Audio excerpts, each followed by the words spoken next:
John Amores arestado matapos barilin ang nakaalitan sa larong basketball sa Laguna.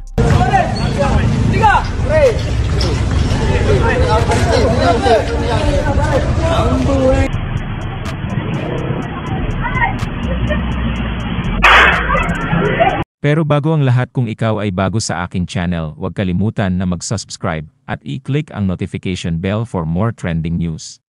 Bagsak sa kulungan ang controversial na manlalaro na si John Amores kasama ang kanyang kapatid matapos masangkot sa isang pamamaril sa Laguna.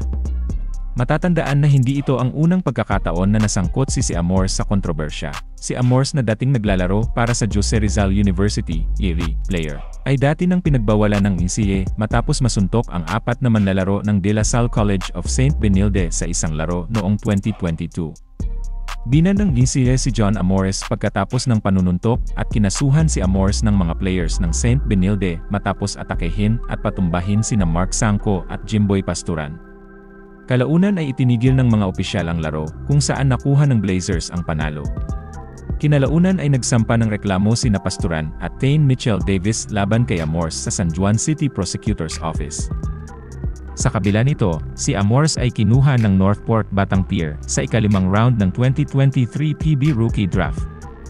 Tinatanggap ni John Amores ang pagkakataong i-redeem ang sarili sa PBA, ngunit tila hindi talaga ito nagbago at nasangkot muli sa isang gulo. Ayon sa ulat, sumama si Amores sa isang laro ng basketball sa Barangay Salak na may taya na 4,000 pesos nang mag-away sila ng isang player dahil sa isang contested call.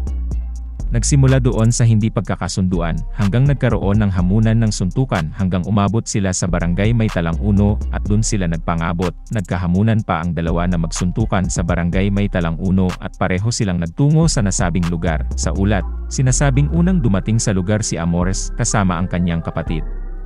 Makikita sa CCTV sa naturang lugar na habang pababa na sa motorsiklo ang biktima, ay bigla na lamang nagpaputok ang PBA player.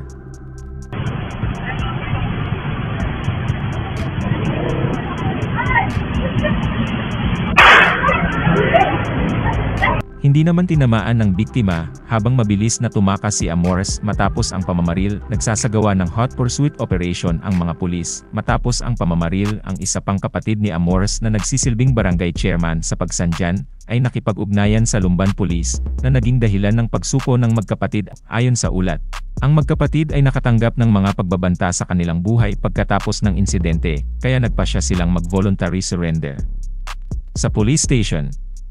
Nakatakda silang sumailalim sa inquest proceedings dahil sa mga kasong attempted murder. Samantala, sinabi ng biktima sa pulisya na ayaw niyang magpa-interview.